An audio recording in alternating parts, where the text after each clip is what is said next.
thank you for listening to this talk. So today I'll be talking about delinquent girls in interwar Paris. So the story starts on September 26th, 1936. And it's on this day that girls at a reformatory in Boulogne, which is just outside Paris, so here we see, launch a revolt.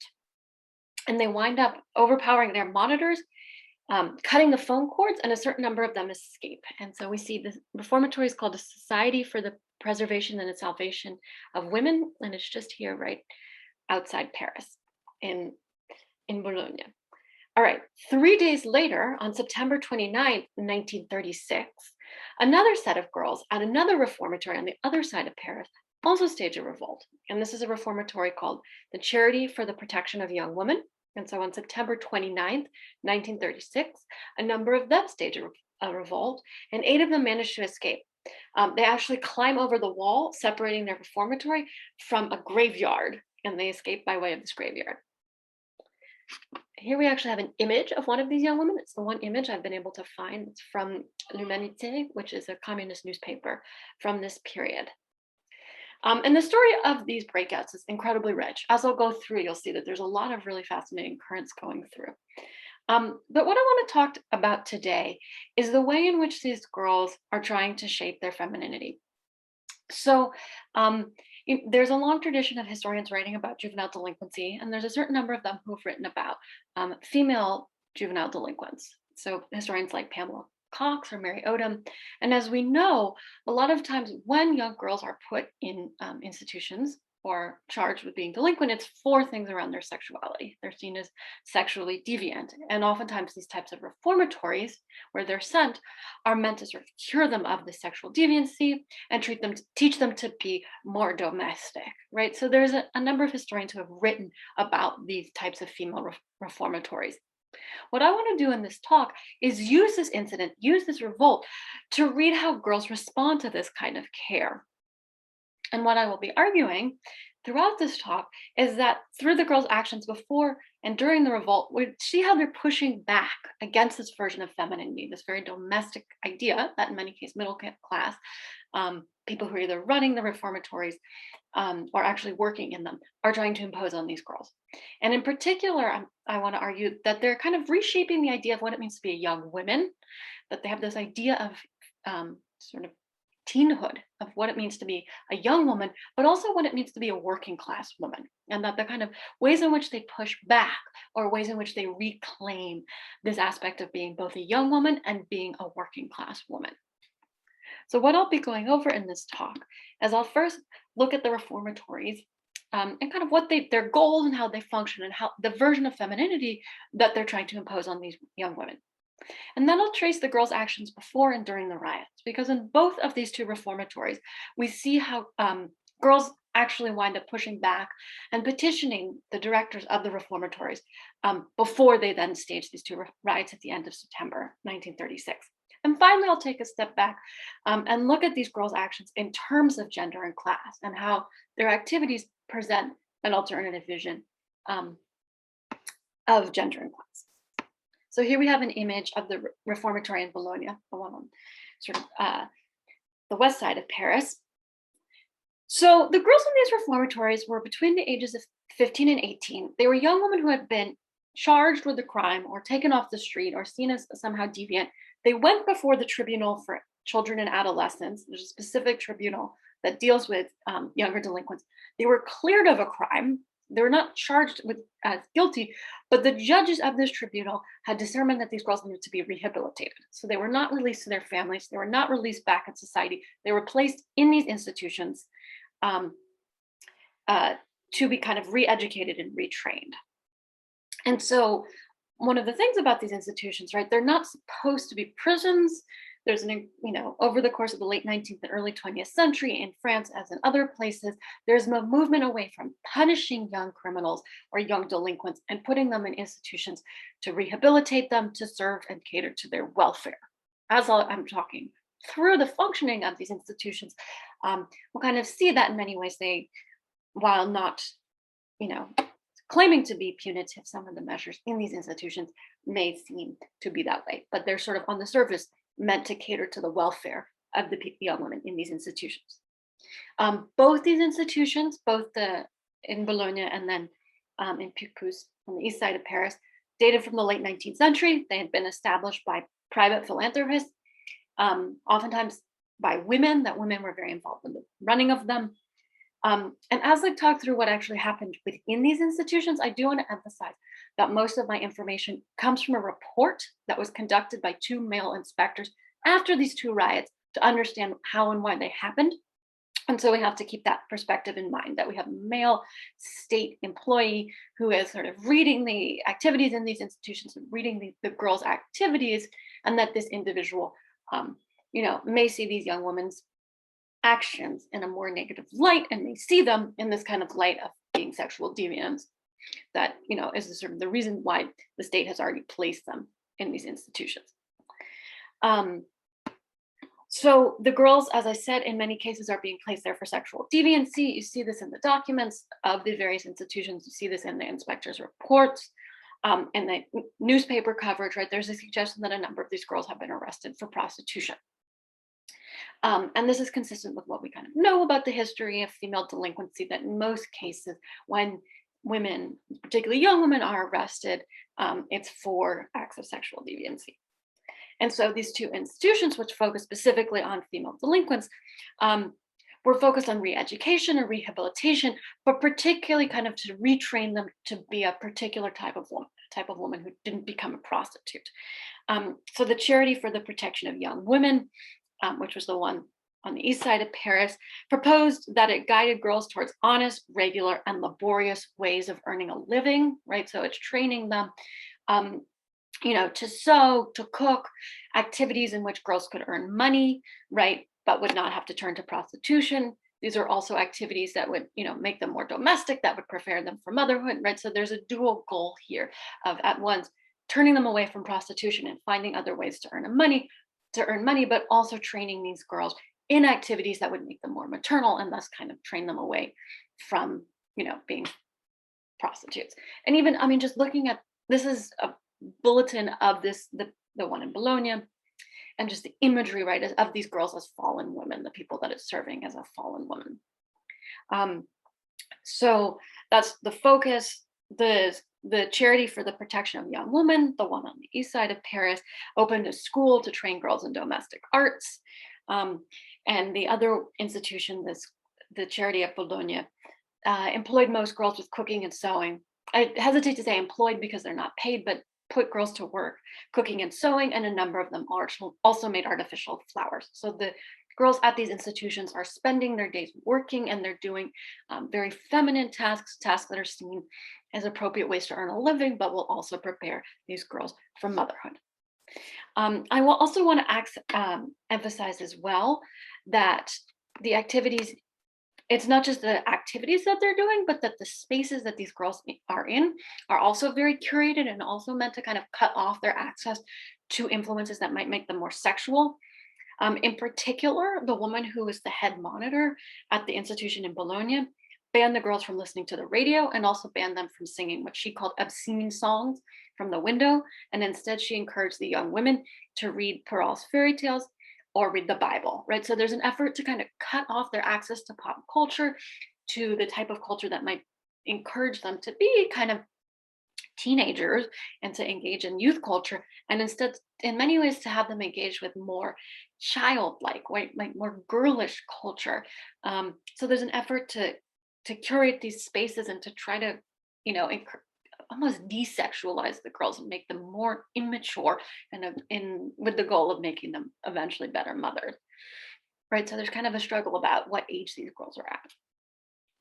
And then the other thing I want to emphasize, and I sort of hinted at this earlier, right? The goal of these institutions is welfare. The goal is rehabilitation. The goal of these institutions is ostensibly not to punish the young women, but the conditions, particularly of the one on the east side of Paris and Picpus, were not ideal.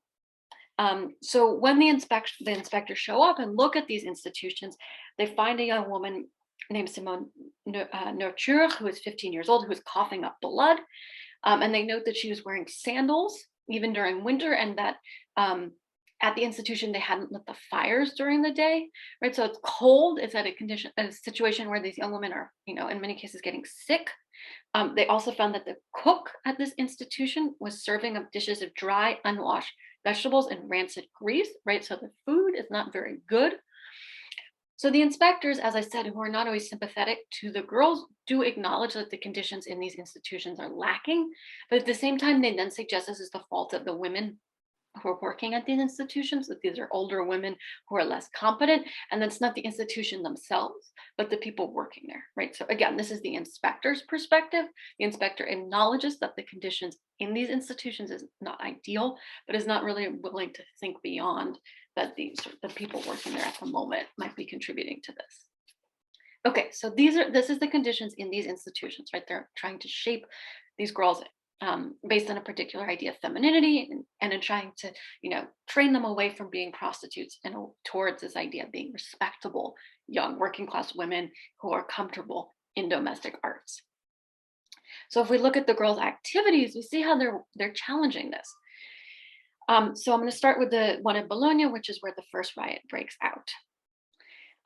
So at the charity, there's a monitor whose name is Madame Picmol, who's put in charge, and she's seen as very strict. She was a member of the Salvation Army, which actually meant she was Protestant, which is interesting. And she's the one who has been banning the girls from listening to music and kind of creating stricter rules around their behavior. She goes on leave, she takes a holiday, and another monitor is put in charge. The girls like this other monitor, so they petition the director of the charity when he comes to visit to replace their monitor. And they're actually told that it's not up to them to choose their monitors. So they actually make a request, and they're told they can't control the conditions in which they're in. And then it's a couple days later, on September the 26th, after dinner, where they stage this riot.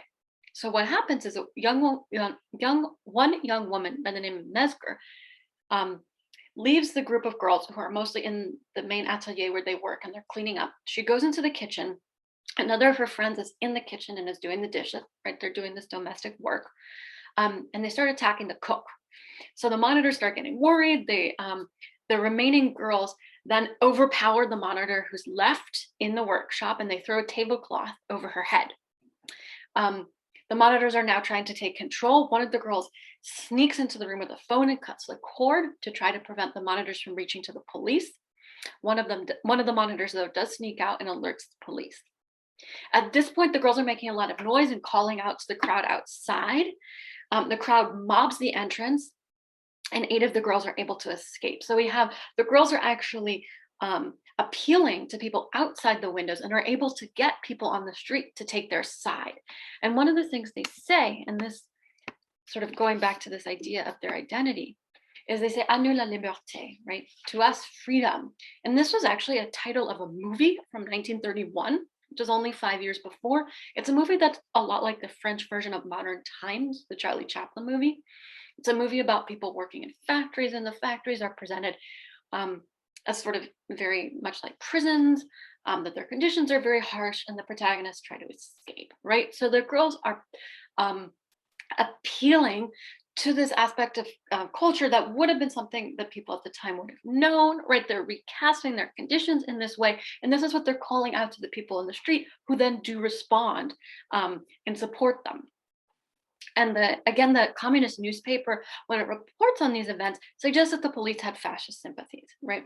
Whether or not that shapes the girls' activities, we see that kind of the politics of this moment are very much influencing the ways the girls are capturing themselves and presenting themselves to people outside. One final thing about the girls at this reformatory is that after the events of the reformatory, a lot of them are sent to other institutions. And they first leak to the press, or first report to someone working for a newspaper, and then ultimately to the inspector, suggest that Madame Picmol, the director of their institution, the head monitor, had been overly familiar with another female monitor, right? They suggest that she's overly affectionate with another female monitor. And this is really interesting because these are young women who have been sent to reformatory because of their female sexuality, right? Their sexuality is seen as deviant. And so they flip this around. They suggest that the woman who's in charge of them that her sexuality might be deviant, that she's affectionate in front of them, but with another woman. The inspector who's compiling this report dismisses this charge, says that, Madame Picmont only has maternal feelings towards this other woman. But it's just a very striking example of how these young girls are so hyper aware of the way in which female sexuality, um, you know, leaves women more vulnerable and how they try to use this. Okay, so that's the first um, reformatory where we see kind of the girls are using, they try to make a plea before the event, they then riot, and then they also, after the event, try to recast their condition. At the other reformatory, the one on the east side of Paris, the inspector notes that there had been a lot of turmoil before the girls' revolt, that the girls had been refusing to work. He then also kind of blends this in with it. There's a lot of cries, there's a lot of emotion, but embedded in this is this idea that the girls were refusing to work. And they're able to get the attention, not just of the director of their reformatory, but the head of the tribunal for children and adolescents, right? The person who's actually directing the juvenile justice system in Paris comes and they have a list of demands they present to this individual. The inspector calls them grievances, right? They say that the food is bad.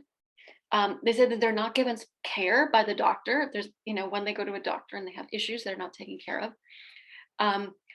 that they're not paid for their work. Their workspaces are not aerated, and they're not given enough free time. They're not allowed enough contact with the outside world. The inspector, as we saw, kind of looked at some of these more material conditions, admitted that the girls had a point, but then dismisses these others, right? It suggests that these girls should not be paid for their work. That's the nature of work in a reformatory, and then suggests that the latter two are ways in which they're trying to have contact with the outside world, right? And that's not justified. Right, so the girls present their demands. The director of the tribunal says he'll take them into consideration. Not much happens, and so then 3 days later, on September 29th, which is also 3 days after the riot at the first reformatory, the girls are at dinner.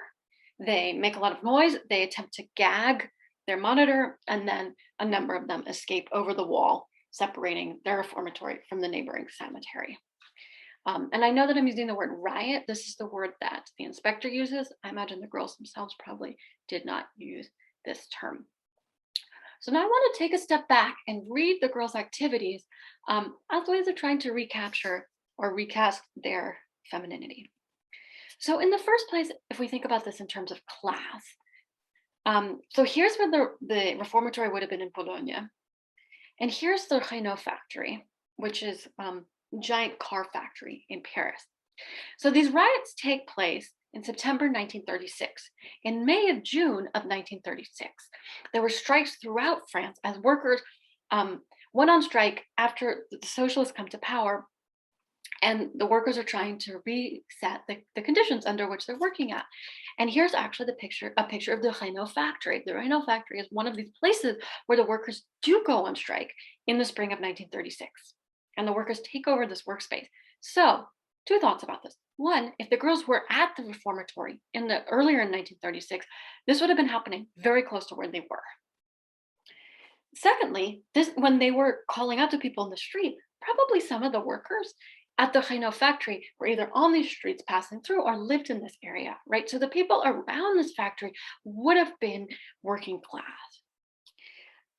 So we see that, these girls would have been, these ideas would have been very present for the girls. And if we look at what they're trying to do initially, they present their demands. The girls at the reformatory in Picpus even stop working and present a list of their demands. They're using a lot of these working class techniques that people would have been using in their workspaces. And in fact, these reformatories were workspaces. These girls were working. So we have a very interesting tension where the people who are directing the factories, who are either running or working in the factories, not factories, reformatories, are trying to impose a vision of working class femininity on these girls. This very domestic idea. It's perhaps kind of middle class. It's about, this version of femininity where they do a certain kind of work.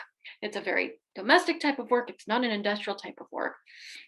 And that, that they behave themselves. And these girls are pushing back against this by using these tactics of collective organizing, right? That initially, that's what they lean on. They sort of reclaim their working class identity. So that's the first way, right? That they're sort of redefining what it means to be a working class woman and using these tactics of organizing that would have been very present in France in this period to push back. And the second is in terms of femininity. So this is actually an image from a vocational school in Paris in the interwar period, but it gives us a sense of kind of the space that they would have been in. So one of the things they tussle with their monitor originally is in terms of the radio.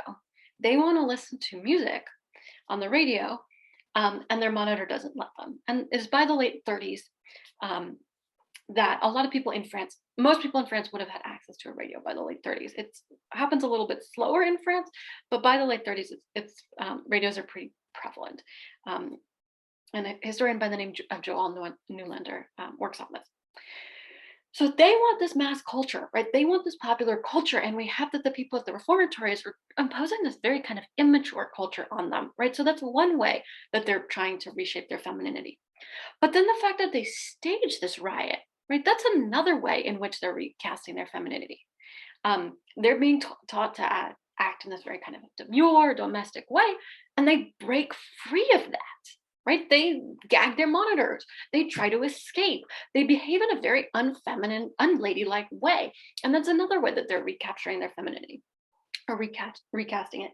And the third way in which they're sort of playing with femininity is the fact that the girls at the factory in Boulogne, the reformatory in Boulogne, charge their monitor with being overly familiar with another woman, right?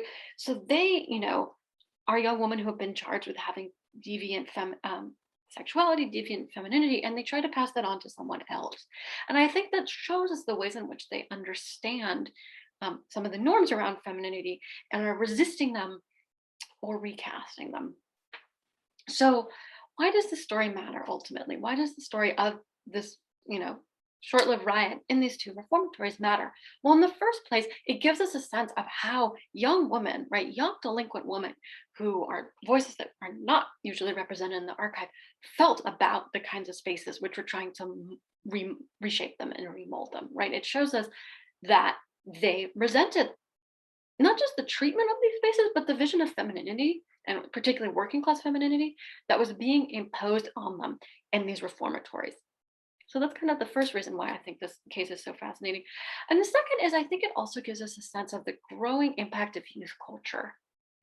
It's not just that these young women are listening to the radio and accessing other ideas about youth culture that's contrary to what the people in their reformatories are trying to impose on them, but also kind of this idea of youth culture in revolt, right? That young women could challenge their elders who reshape their vision of femininity. I think gives us a sense that youth culture is beginning to crystallize in the 1930s. And we know that in the 40s and 50s, it takes a much stronger form, but it gives us a taste of what it's beginning to look like in the 1930s.